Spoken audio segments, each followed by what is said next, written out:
When I found out the truth, I did not scream. I did not throw anything. I did not even cry right away.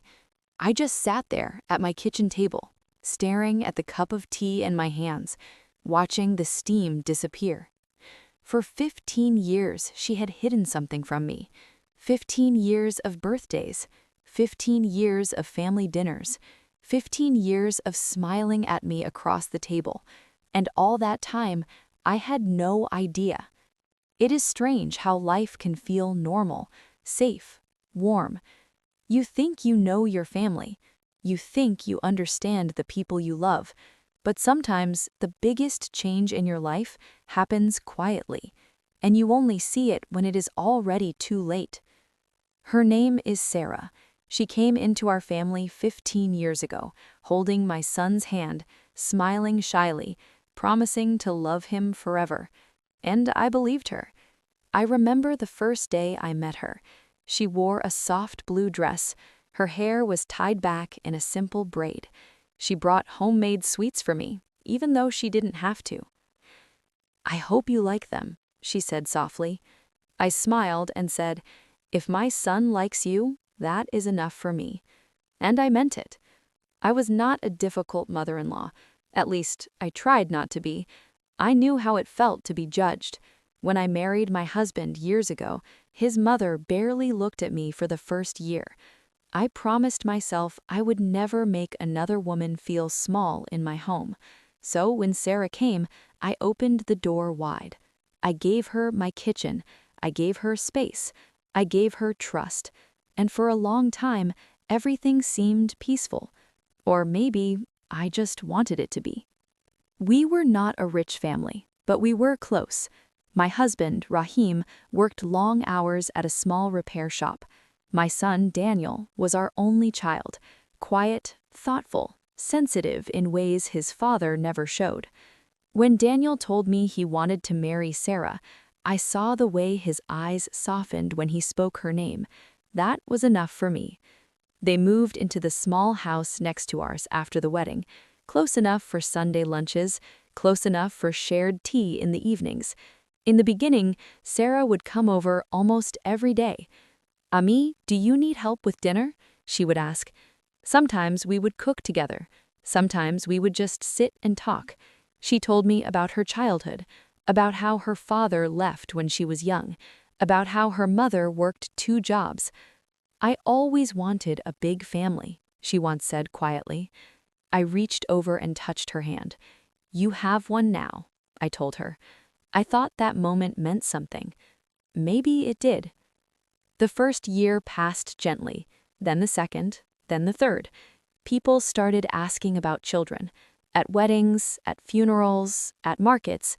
"So, when will we hear good news?" they would say with smiling faces. I would laugh it off. "Inshallah, when God decides," I would answer. At home, I never pressured them. I remembered how painful those questions could be. But I did notice things. Sarah would grow quiet when babies were mentioned. Daniel would squeeze her hand under the table. At night, sometimes I would hear soft crying from their house next door. I told myself it was normal. Marriage is not always easy. 5 years passed. Still no child. Rahim started to worry. "Maybe they should see a doctor," he said one evening. "They will. It is their life." I believed in giving space. But space can sometimes hide things. Around the 7th year, Sarah stopped coming over as often. She said she was tired. She said she had headaches. She said she needed rest. Daniel became quieter too. He spent longer hours at work. When he did come over, he seemed distracted. "Is everything all right?" I asked him once. "Yes, Ami," he said quickly. "Everything is fine." He did not meet my eyes. That was the first time something inside me felt unsettled. Not fear, not suspicion, just distance. Like a small crack in a wall that no one else notices yet. Still, life continued. We celebrated anniversaries. We hosted dinners. We smiled in photographs. From the outside, we looked like a happy family. And maybe, in some ways, we were. Until the night everything shifted. It was raining that evening, a soft, steady rain that made the streets shine under the streetlights. Sarah came to my door alone. She looked pale, her hands were trembling. "Can I come in?" she asked. Of course, I said yes. I made tea. I told her to sit. She stared at the floor for a long time before speaking. "I need to tell you something," she whispered.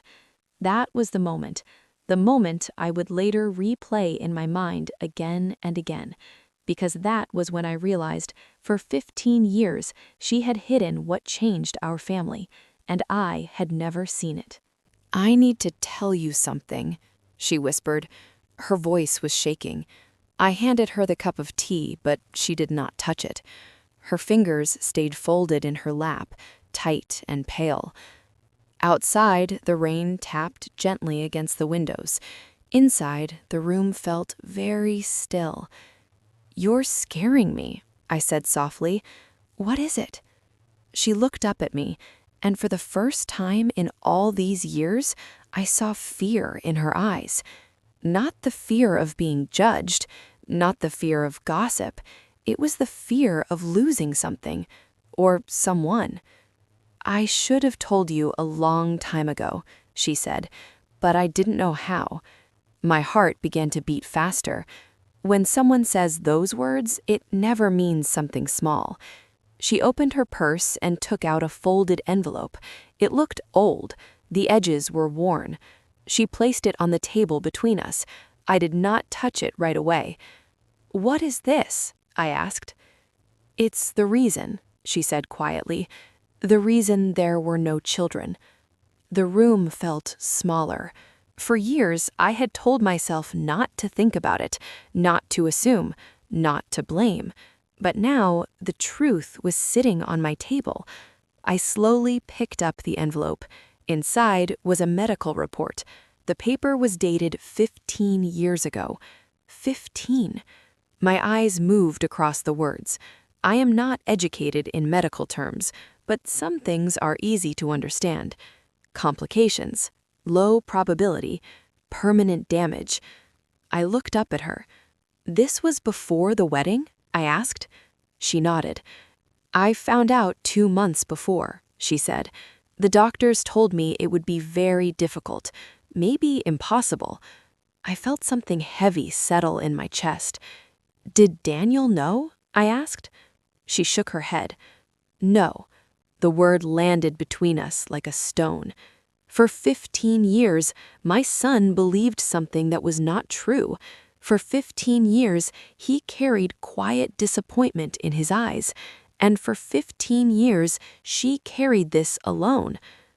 "Why?" I asked, my voice barely above a whisper. "Why didn't you tell him?" She closed her eyes. "Because I was afraid," she said. "I thought if he knew, he would leave." I stared at her. "Daniel loved you," I said. "Yes," she replied. "That's why I was more afraid." Her words confused me, but I could see she believed them. "He always wanted children," she continued. "He talked about it when we were engaged. He wanted a son, a daughter, a big family. If I told him, I thought I would lose him before we even began." The rain grew heavier outside. I remembered Daniel as a little boy, holding toy cars, saying he would be a father one day. I remembered him at their wedding, smiling so brightly. And now I was holding a piece of paper that had changed everything before their marriage even started. "You should have trusted him," I said quietly. She nodded again. "I know." Silence filled the room. Then she said something that made my hands go cold. "He thinks it's his fault." I looked up quickly. "What?" "He got tested 3 years after we married, when nothing happened. The doctor said his results were not perfect, not impossible, but not strong." I felt my breath slow. "So he believes—" "Yes," she whispered. "He believes he is the reason. My son. For years, I had seen that sadness in him, that quiet guilt when neighbors announced pregnancies. He would smile, he would clap, He would congratulate them, but later, when he thought no one was watching, his shoulders would drop. And all this time, he thought he had failed because she never told him the truth. I leaned back in my chair. "Does he still not know?" I asked. She shook her head slowly. "No, he still thinks it was him." The clock ticked loudly on the wall. 15 years. 15 years of silence. "Why are you telling me now?" I asked. Her lips trembled. "Because he asked me something last week." "What?" "He asked if we should try treatment again. He said maybe we gave up too soon." She looked at me with tears in her eyes. "I can't let him try again. I can't watch him blame himself anymore." I understood something then.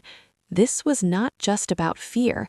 It was about control, about holding on to love so tightly that you hide the truth. "You should tell him," I said gently. "I don't know how," she replied. I folded the paper and placed it back inside the envelope. "You tell him the way you told me, with honesty." She shook her head again. "What if he hates me?" I did not answer right away, because I did not know.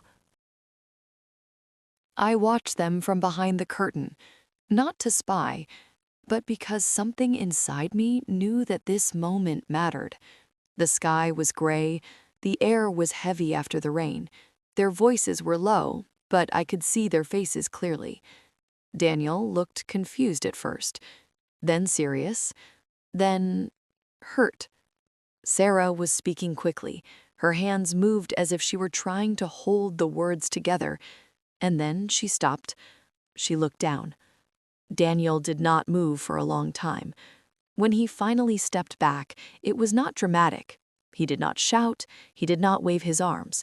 He just stepped back, like someone who suddenly realizes the ground beneath him is not as solid as he thought. He walked past the window without looking inside. Sarah stayed in the yard, alone. That night, Daniel did not come over for dinner. Sarah did not either. The lights in their house stayed on very late. Rahim noticed. "Something is wrong," he said quietly. I nodded. "Yes." He looked at me. "Do you know something?" I hesitated. This was not my secret to carry, but I was already carrying part of it. "They need time," I said gently. Rahim did not push further. He has always understood silence. The morning after. Daniel came the next morning, not smiling, not angry, just empty. He sat at the kitchen table where Sarah had sat the week before. He looked at the same spot on the table. "I know," he said. His voice was calm, too calm. I poured tea for him without speaking. "She told me everything," he continued. I sat down across from him. "And?" I asked softly. He laughed, but it was not a happy sound. "For 15 years, I thought I was broken." The word broke something inside me. "I blamed myself," he said. "I told her it was okay. I told her I didn't care about children. I said I was enough." He swallowed. "But she knew. She knew before we even married." I could see the memory replaying behind his eyes. The wedding, the promises, the dreams. "She looked at me every day," he said quietly, and said nothing. I reached across the table and held his hand. "Fear makes people hide," I said gently. He pulled his hand away, not harshly, but not warmly either. "She didn't trust me," he replied. That was the heart of it. Not the children, not the doctors. Trust. His silence. For days after that, Daniel did not argue, he did not shout, he did not accuse loudly. He became quiet, too quiet. He left early for work, he came home late. When Sarah spoke, he answered politely. When she reached for his hand, he did not pull away, but he did not hold on either. That kind of distance is worse than anger. Anger at least still has heat. This had none. Sarah came back again. 3 days later, Sarah came back to my kitchen. Her eyes were swollen. "He hasn't yelled. I almost wish he would." "He is hurting," I replied. "I know," she whispered. She looked around my kitchen like someone searching for something lost. "I never meant to hurt him. I just wanted to stay." Her words were honest and sad. "You stayed," I said gently. "But at what cost?" She covered her face with her hands. "I thought love would be enough," she cried softly. "I thought if I loved him well, the truth wouldn't matter."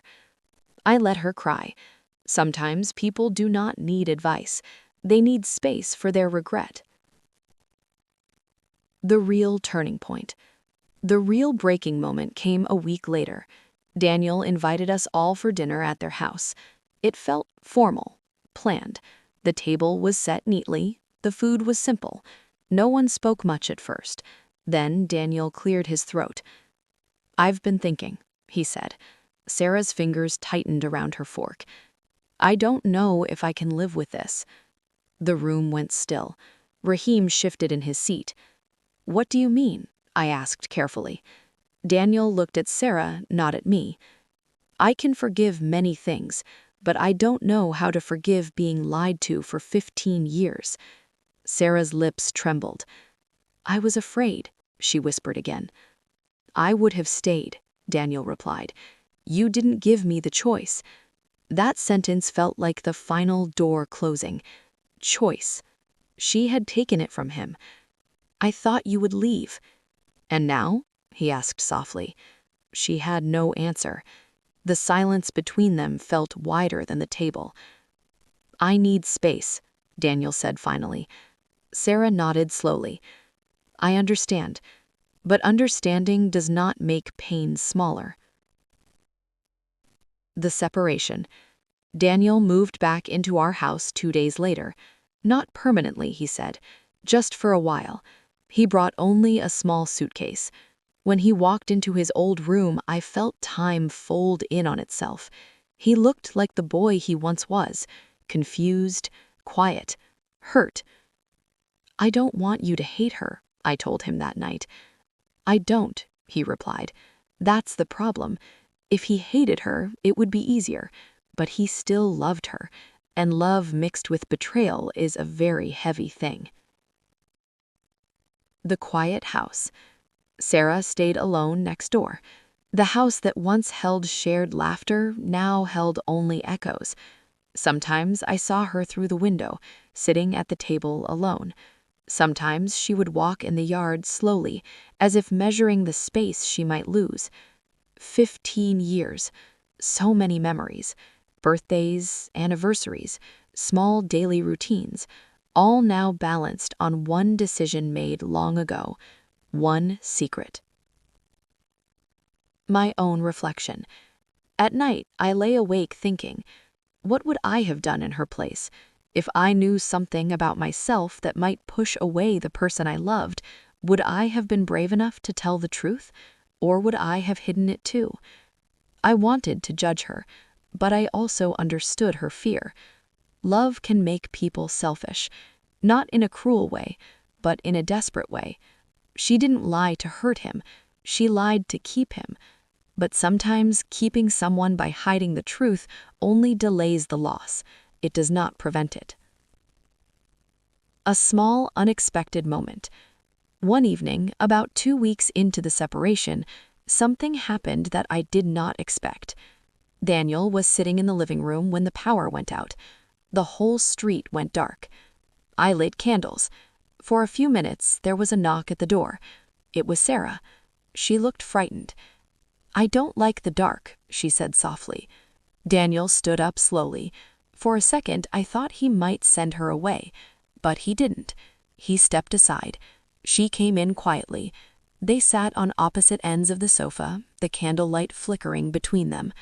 No anger, no shouting, just two people sitting in the dark with the truth finally in the open.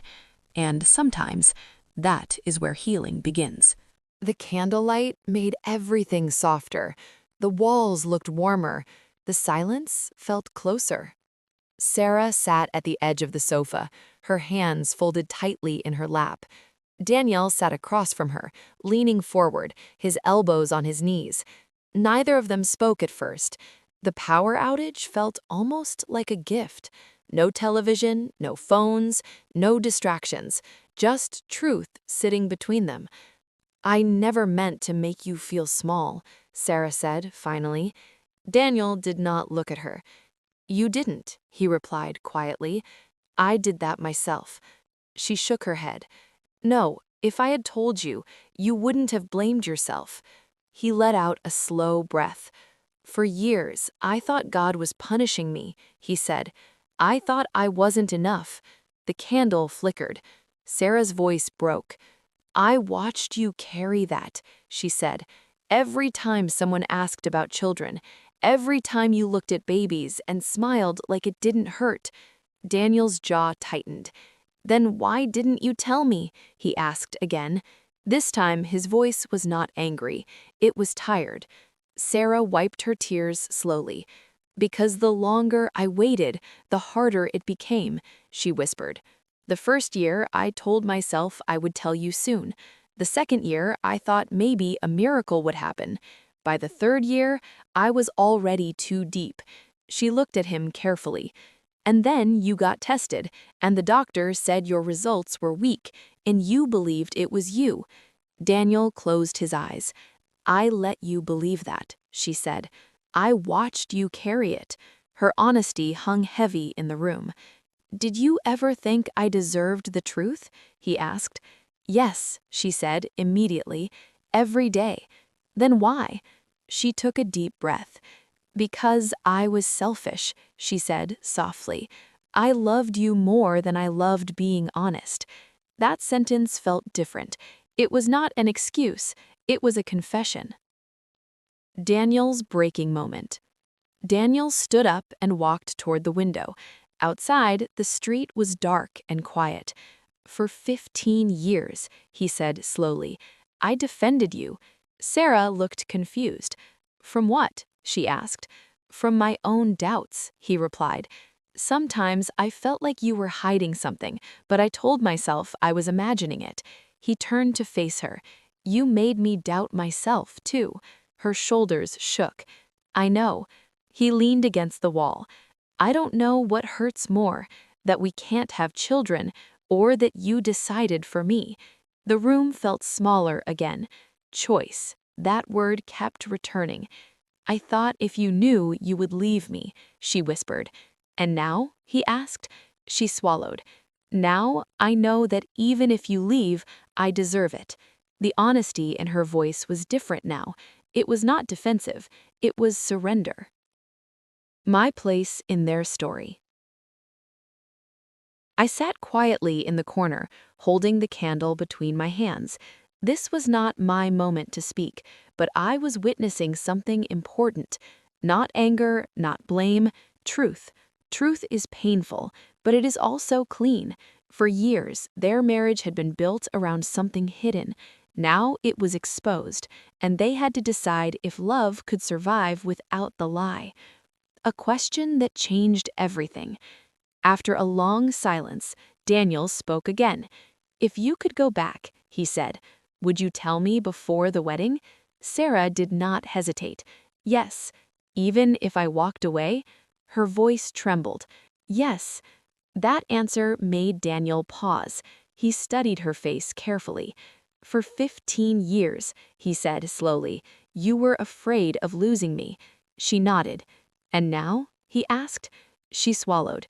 "Now I know that even if you leave, I deserve it." The honesty in her voice was different now. It was not defensive. It was surrender. The beginning of forgiveness. Forgiveness is not loud. It does not arrive like a sudden sunrise. It begins quietly, with small steps. "I need time," Daniel said. "I will wait," Sarah replied. "No more secrets," he added. "No more," she promised. The power returned suddenly, and the lights came on. The moment shifted, but something important had already happened. The truth was no longer hidden, and love, though shaken, was still there. The weeks that followed. Healing did not happen overnight. There were difficult conversations. There were days when Daniel felt angry again. There were nights when Sarah cried alone.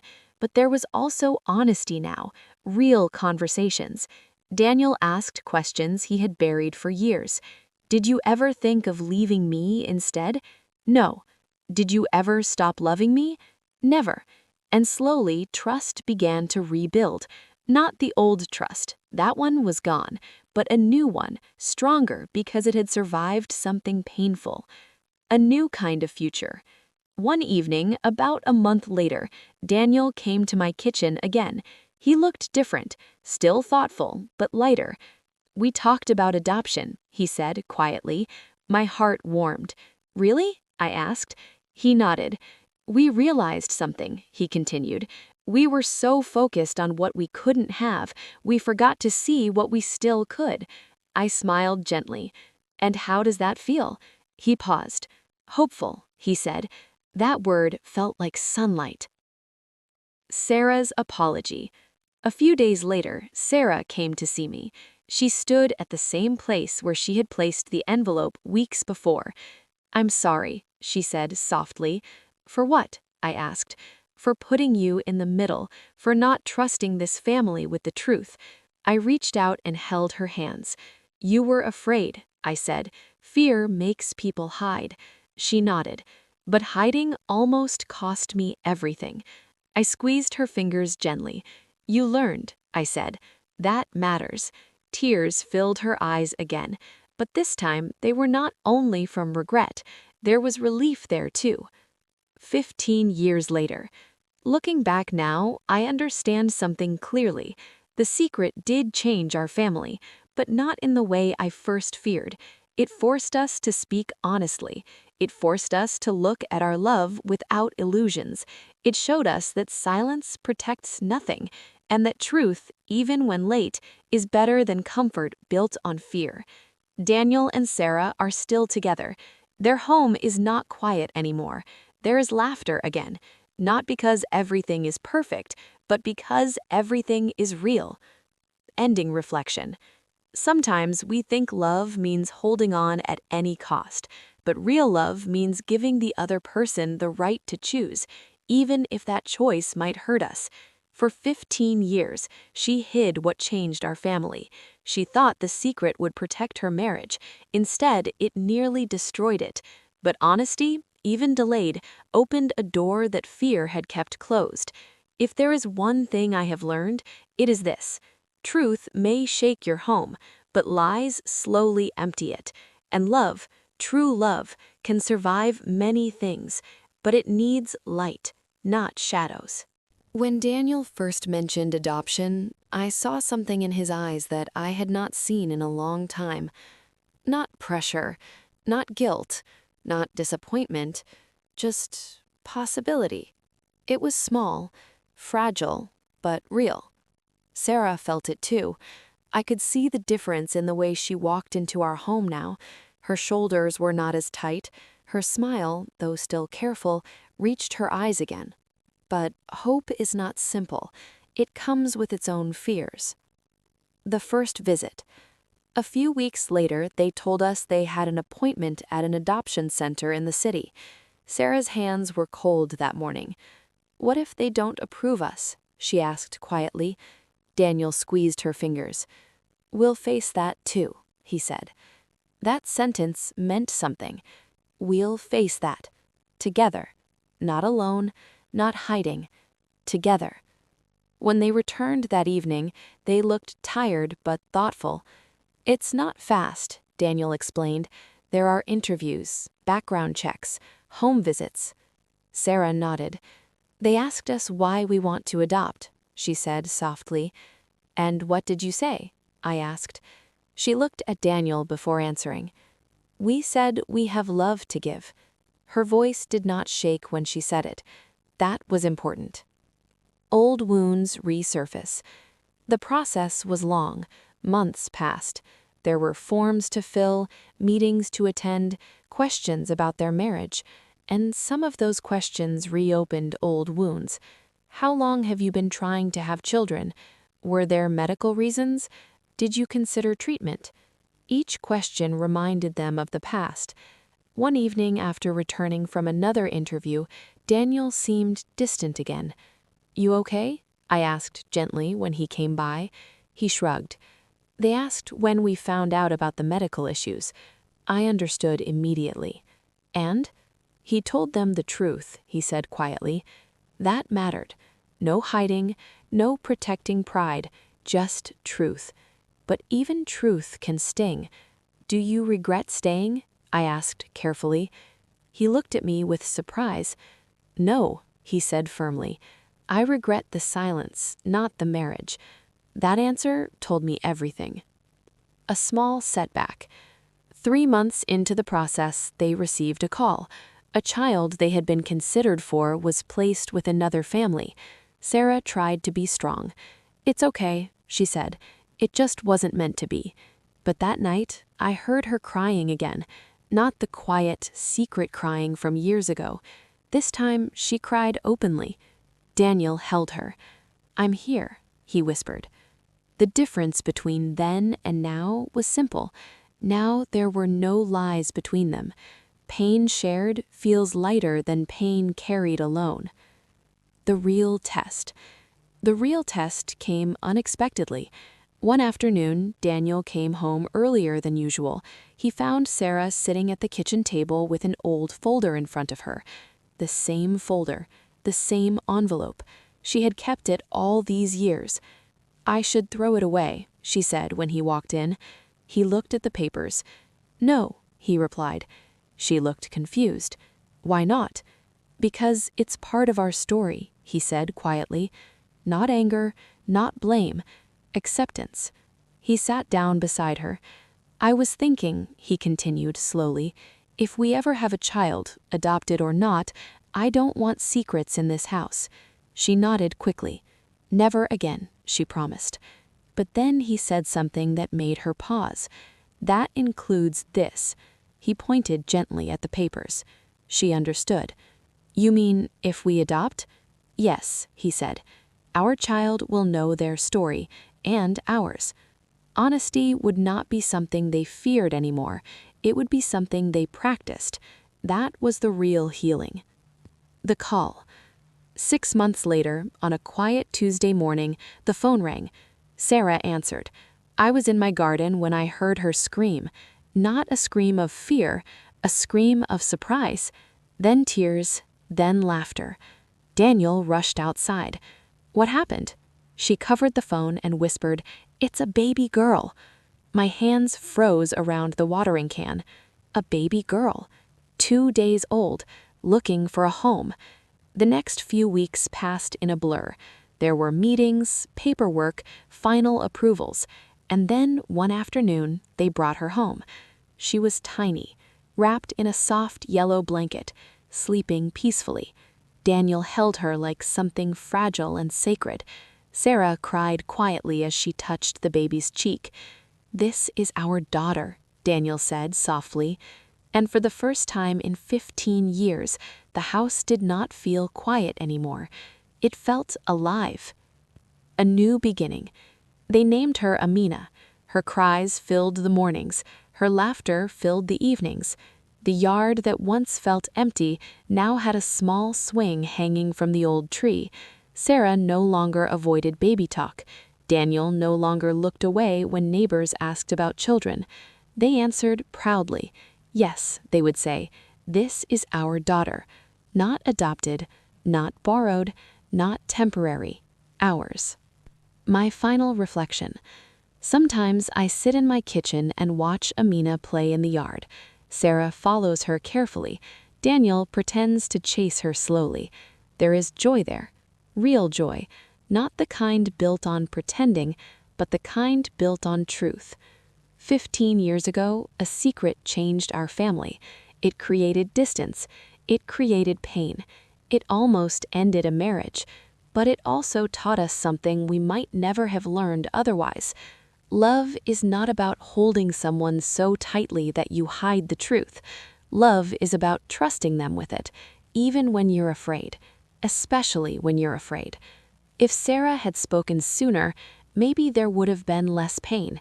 If Daniel had sensed the silence earlier, maybe he would have asked harder questions. But life does not move backward. It only gives us chances to grow forward. And they did. They chose honesty. They chose forgiveness. They chose each other.